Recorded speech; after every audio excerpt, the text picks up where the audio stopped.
Hello and welcome to episode 12 of Dan Turismo. I am Dan. Now, if you remember from last time, today I said I'm going to try and buy something or find something, a nice powerful front wheel drive car to take in to do the Super Touring Cup races. Well, let's go have a look and see what we can get. Right, so I said I wanted to look for the most powerful front wheel drive car to use. And I couldn't find anything. There may be something, but I either didn't look hard enough or it wasn't in the used dealership. But I couldn't find anything that had more power than the Ford Taurus that I already have. So I thought, should I upgrade the Taurus? You know, it makes it look like a NASCAR and it's quite amusing that it's front wheel drive and all that. And I thought, no, I don't want to reuse the Taurus because I've used it a lot. I've used Fords a lot, hence why I've also not done the RS200, which I did a Super Touring race with and it won. And also that's not very Super Touring, is it? I know you don't have to, but anyway, yeah. So I went looking for something rear wheel drive, and then I came across something that is just, I don't think it's in other Gran Turismos apart from the first one, but it is such a cool car and they're super rare now. So I have bought myself a Mazda Cosmo. These are just wonderful. They've just got the turbocharged, is it the 3-rotor engine? Anyway, I can have a look here, couldn't I? Yep, 3-rotor engine, turbocharged. As you can see, I've put all the goodness on it. I've put super soft slick tyres on it because I definitely want it to win races. As you can see, I had 213 grand, now I've only got 6. So, you know, I've got a lot of money invested in it and I'm hoping it's good for some other races than the Super Touring. But if not, it's such a cool car, I just couldn't not drive it, to be honest. So yeah, there it is. The wing is there because of the racing modifications, but I'm hoping it to be quite good because it's rear wheel drive, so it should handle quite nicely. And the Mondeo was tail end of the other cars with 100 horsepower less. This is a bit heavier, but I'm hoping the extra power, the rear wheel drive handling, will make it competitive against the other Super Touring cars. So let's go and find out. Right, this is the Apricot Hill race that I tried before and couldn't win, so let's see just how good this Mazda Cosmo is.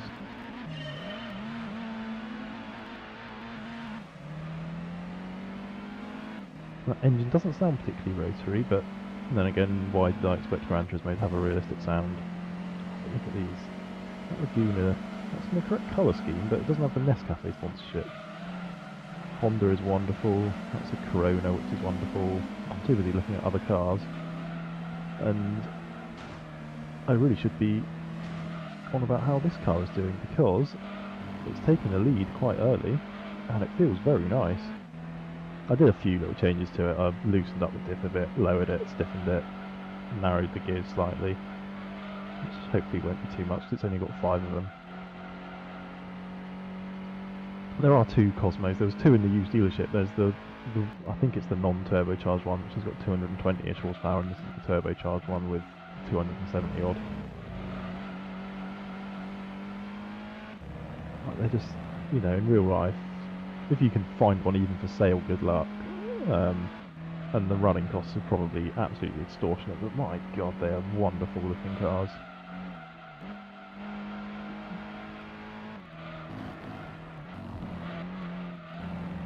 Bit understeery, and it feels every one of its 1400 kilos, which is still quite a lot even with all the weight reductions and race modification, but it's nice and it's winning very, very easily.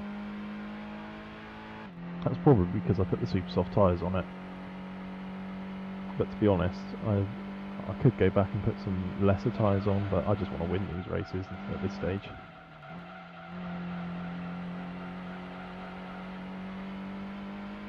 Also, this race, the Mondeo was fairly close to potentially being able to win it if I drove spectacularly well. Whereas at the other race at Trial Mountain, it was comfortably at the back. So hopefully, you know, I'll do the Trial Mountain race as well, and then if I dominate it as much as this, I'll knock the tyres down to mediums or something like that. Because I really am way out in front.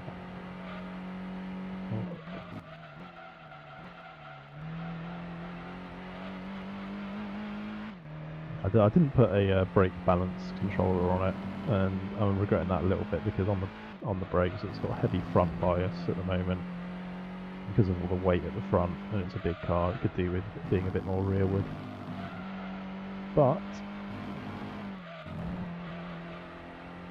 rather wonderfully it can handle the power more than easily.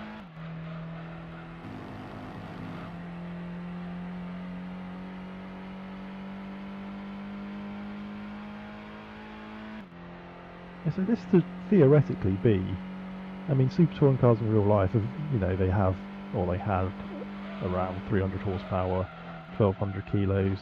This is a bit heavier and a bit less powerful.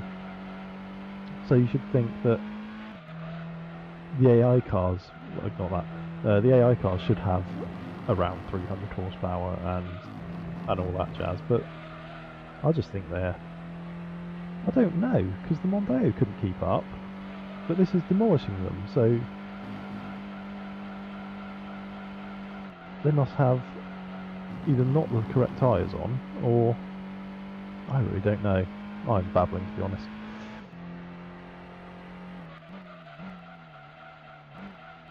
But Apricot Hill, this is a great little track, isn't it? It's basically just Suzuka in a slightly different order. You've got the first corner is sort of like a double left-hander instead of a double right-hander, where the first apex is a lot quicker than the second. Then you've got some S's that go uphill, and then you've got a long left-hander, kind of like you have at Suzuka. You don't have the Degners, but then you've got a hairpin, and then you've got another fast bit which leads to a chicane.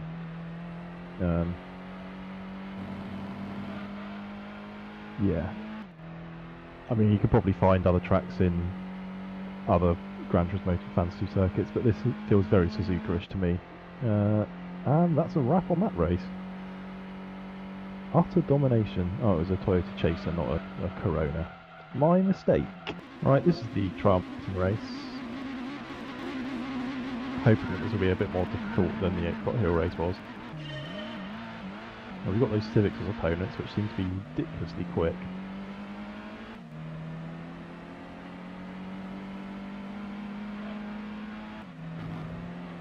What other super touring cars have we got? The Civics weren't.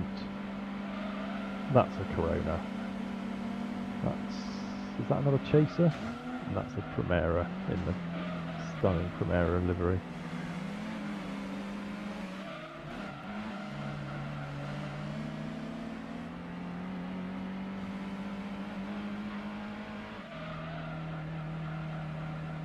Right.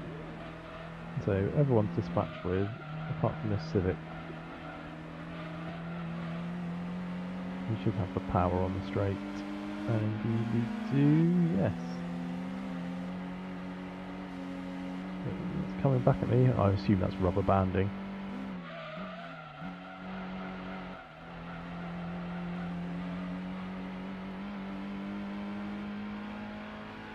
So yeah, the RS200 in the race I did in this at Laguna Seca.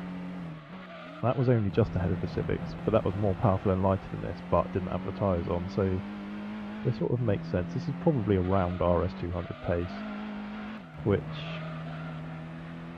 you know, I was thinking that the Taurus, if I'd gone with that, that probably would have been about right for the Apricot Hill race, but maybe not quite enough for this one. So I think as long as we've got some Civics as opponents, I've made the right choice in this car, although I am pulling away quite a bit now.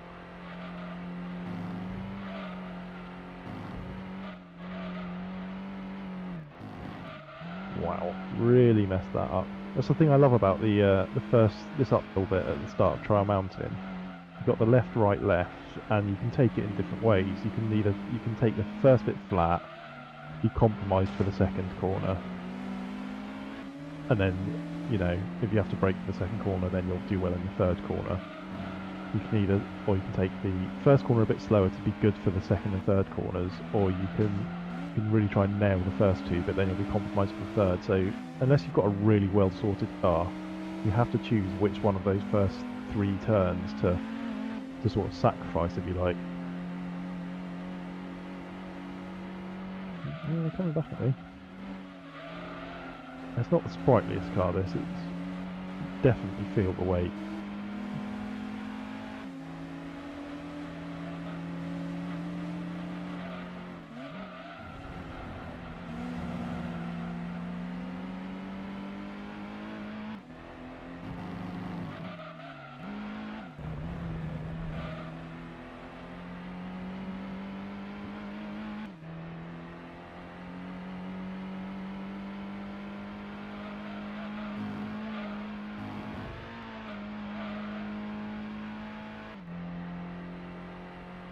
Yeah, here we go. So let's see. We can do the first one flat.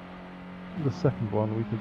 Oh dear, just about managed flat, but now I'm gonna have to dab the brakes for the third one because I was on the wrong line. So perhaps if it hadn't jumped up onto two wheels like that, maybe I could have done it with all three a bit quicker. But and that corner's so difficult because you're braking down into on a decline, and then the car compresses on the suspension, and then as it springs back up, it goes light at the back or the front. And the Trail Mountain's a superb circuit. This and Deep Forest, two of my favourites.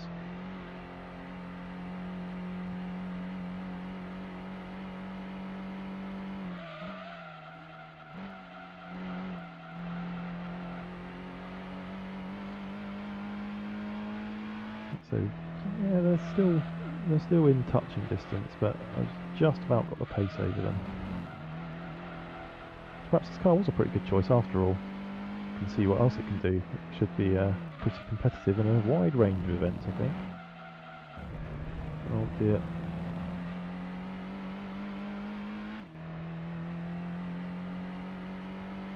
Through the chicane one more time. The crowd of dots. And there we go, boom. Speaking of Deep Forest, here we are. This is the fourth Super Touring race. The last one is Rome, which I'm not going to do today because I'm pretty sick to death of Rome at the moment. And if I can win this easily, then I'll know that Rome is a good race that I can save to win for another time. So yeah, let's see how this is around Deep Forest. I've taken a bit of rear wing off of it because there was quite a lot of understeer. I know it probably doesn't make much difference in a car of this speed. Maybe I should have tried softening the front anti-roll bar a bit more. Anyway, it's not bad anyway, and it can't do too much harm to take the rear downforce off.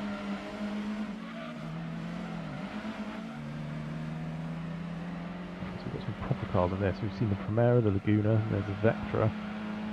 I'm sure those Primeras are authentic as well, but there's quite a lot of different Primera liveries in the early sort of 90s, and I've almost forgotten which ones are authentic and which ones aren't. That Vectra's pretty quick, isn't it? I know this isn't going to be like, no way would this be a super touring car, but it's era correct in mid 90s. It looks the part because it's a coupe, but it's a 3-box saloon, really, isn't it? In shape. It's definitely more authentic than an RS200 or a Ford Taurus that looks like a NASCAR.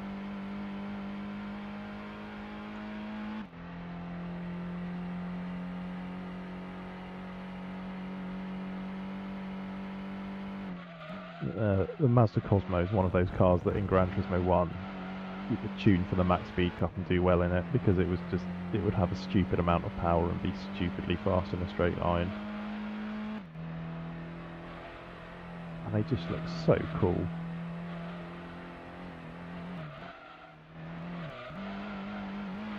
I guess it's kind of a, never really thought about that before, that it's a then modernisation of the Mazda Cosmo from the late 60s, which is a rotary engine 2-door coupe.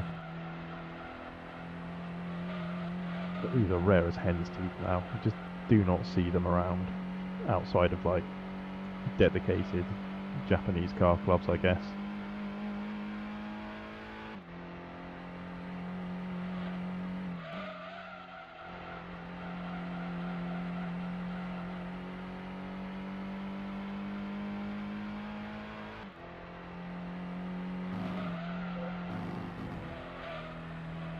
Oh, well, that was lucky. On any other racing game, hitting the grass would just make you lose all your grip, but on this it does nothing of the sort. You sort of bounce around a little bit.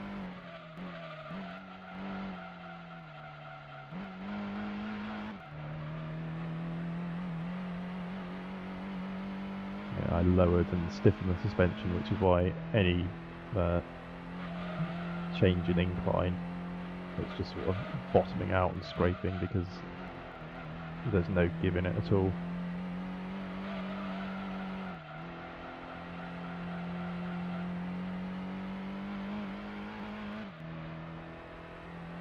This is a very nice car to drive though. It's not mind-blowingly good in the corners like the Pajero was, but what car is, to be honest? It's solid. It's a solid mid-range car for the mid-range point in the game.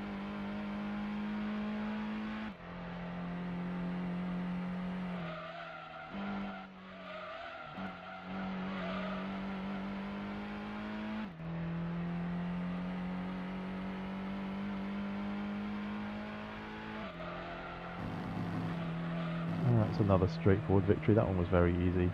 I'm excited to see what prize cars I've won though. I can't remember what I won for the other race I'd already won, so we'll go and see if there's anything of interest in those. Oh wow, I didn't realise that this was a thing. I've apparently got 2 TRD 3000 GTs, so that's very odd.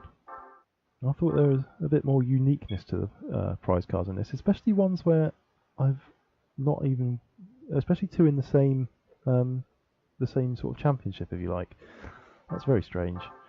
Maybe it's random and I just don't know about it. We've also won a Tom Supra, which looks incredibly standard, to be honest. So I'm just going to sell that. I know where to get it from again. Oops, no I don't. I've forgotten. No, I haven't really. Alright, so let's see what else the Cosmo can do. Alright, so this is the historic car cup at Grindelwald. It's the final race. I'm not going to try the Rome one with the illegal GT40 for a while because I just can't face the constant restarts at the moment. Although this doesn't look easy when you've got a GT40 and the Shelby Daytona Cobra. But hopefully the handling of this car should prove enough.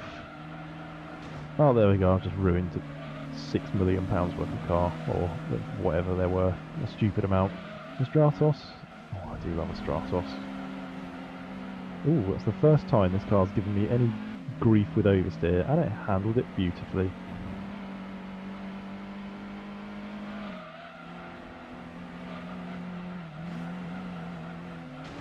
All the camber of this track and the bumps, this car feels nice on it because of those super soft tyres. It's just not gonna, I know it's just not gonna skip off a bump and understeer into the wall. And here comes that GT40. I don't know how quick it is because, so I'm just gonna sabotage it anyway just to be sure. There we go.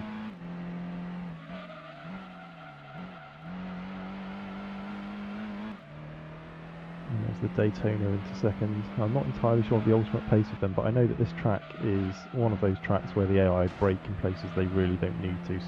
For instance, coming through this chicane sometimes, and going into turn 1, they brake very, very early on occasion, so they haven't that time, probably because I'm ahead of them.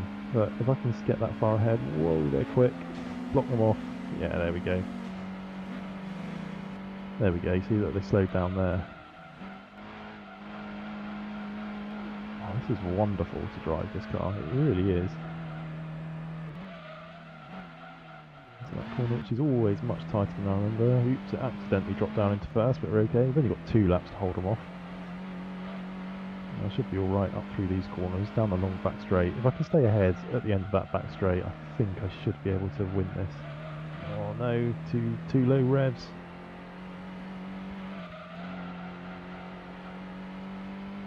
Right. Come on, Cosmo. No, don't hit the wall. We need every kilometre an hour we can get. Sorry, mile per hour. Oh, we're even further ahead than last time. Oh, and I took that flat. This car's brilliant. Absolutely brilliant. Even some of the other cars I've liked, I've struggled on certain corners on this track, but this has been a wonderful lap. Look how much time I've pulled out on them there. Oh, what a car. That was a great race. Really good. I'm enjoying this car so much that I'm going to the 80s Sports Car Cup race around Special Stage Route 5 that I've yet to win. It's the last race in that cup that I've still got to win, so it'd be nice if I can tidy that up a little bit. So hopefully this is... I think the trouble I've had before is the long straight at the end, and I've been in quite low powered cars and I've been savaged by the AI, but this car's powerful enough to deal with that, I think. Fairly sure that's leakers from the 90s, but we'll ignore that. I know this car is, but you'd expect the AI to at least enter legal cars. Oh no, you wouldn't, because of the GT40 glitch.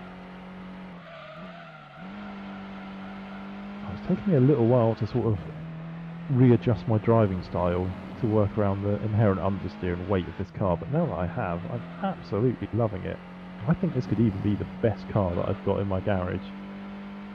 I mean, the RS200 is pretty good all round, but this is really nice. Have I tried the RS200 on any rallies yet? I don't think I have I? What did I use? I used the Skyline, didn't I?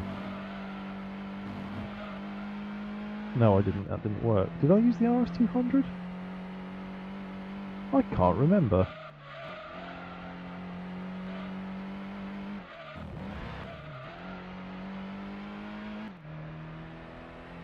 Oh, seriously, what did I use? I'm going to have to look that up, aren't I?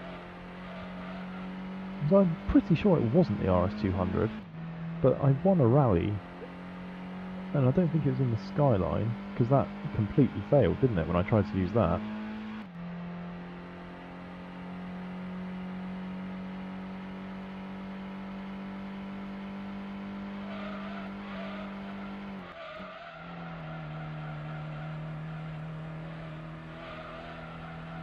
Magnificent. This car's great.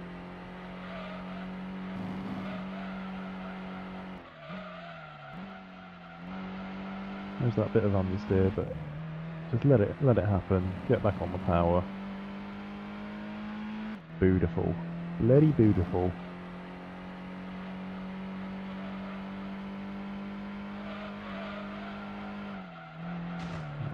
I thought, if I get the turn in right there, I can take that flat, but evidently not. And I'm being caught by something that looked like a micro. More understeer again. It's at low speed, the understeer, so taking off that wing did absolutely jack shit to help me. But I'm not going to change anything. If it ain't too broke, don't fix it. If it's... That's the... if it ain't broke, don't fix it. No, that's not true. You can also extend that to... If it's partially broken, but still functions in a manner that you can accept, don't fix it either. There are some life advice for you there. Once I've finished doing this episode, I'm totally going to scour eBay and the internet for a Mazda Cosmo. No intention of buying one, because I could not afford to buy it or run it, but, you know, just out of curiosity. I spent the other day looking up like the V12 90 saloons, because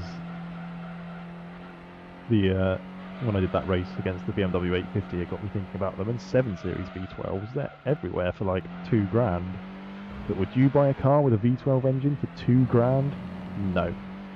Especially when you read that they have the automatic gearboxes have issues and that they're sealed, and repairing them is apparently a bit of a nightmare.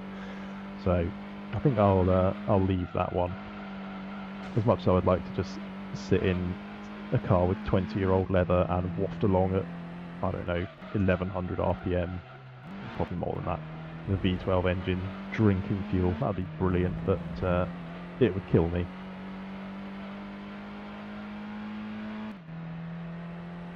Oh, that micro is very, very close. I think if you, when you get a certain distance ahead or behind the AI cars, the rubber banding seems to either stop or change, because you see, if I was only just ahead of them, if I couldn't pull up more than a second away, they'd all be bunched together. But I've got this micro behind me, and then the other cars are separated out a little bit, but I've still won. Finally, it's taken me a couple of goes in various cars, but that's a nice win, isn't it? I still can't work out which of these cars I've used for rallying. It must have been the RS200. Surely it was the RS200. No, you see, it's got no dirt tyres on it. So that'll be my next thing, I think. I'll give that a go in a rally. It must have been something that I won. Was it the Skyline and I just don't remember it? It must have, or was it a prize car? What prize cars? I don't know. Anyway, the cars that I've won for those last couple of races. That is the concept car of the Toyota Sleeker that I own. I'm glad they changed the wing, because that looks a bit naff. and also mine's a later model with the much nicer front grille, not the hole behind the Toyota badge. It's got the sort of the slat under the bonnet, and yeah. Anyway, so we'll sell that, and a Mugen CRX. We'll sell that. That's the Pro 3. We had the CRX Pro 2. Does that mean there's a CRX Pro 1 somewhere? Oh, intrigue, mystery. Yeah, let's get rid of that. Let's put some dirt tyres on the rally car, give that a go, and probably call it a day there. So apparently I did already have dirt tyres for this, so it must have been what I used, and I remember winning Tahiti Maze pretty comprehensively, so I'm doing the next race up from that. This 206 rally car could be a bit of a problem, but I'd like to win it, because I'd like to see if you do win prize cards on these. Whoa, that's some serious sideways action from the AI there. I forgot it's a ghost. Just tried to bounce off it and luckily realised at the last second. So if I can sort of stay within the realms of it, I know I can wall ride my way to a victory.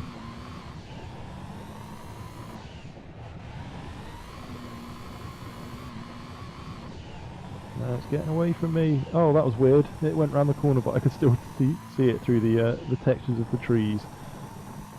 That's really getting away from me.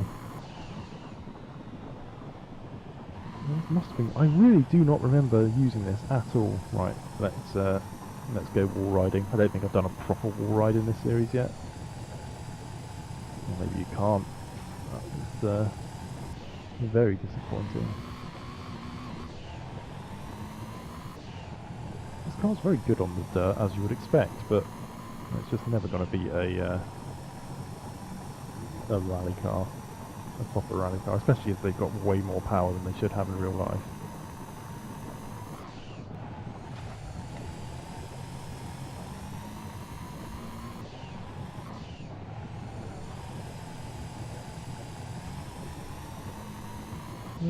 Caught it a little bit.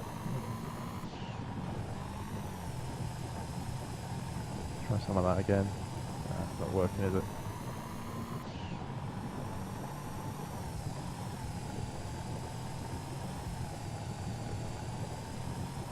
Oh, this has been a waste of time. Also proof that my memory really is going.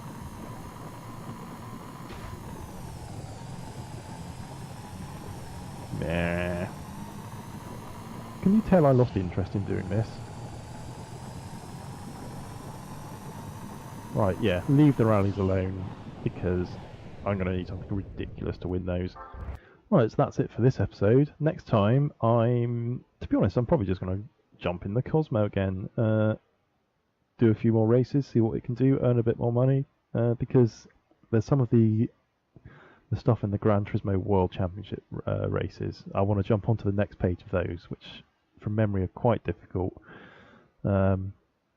And you know, I need a car that's the next level up, a proper like 500 horsepower racing car, something that's a bit more manageable than the Cerbera. Yeah, so that's what we'll be doing then. If you enjoyed this video, don't forget to like and subscribe. I really appreciate it. And keep all your comments coming in as well. Yeah, that's it for now. Dan out.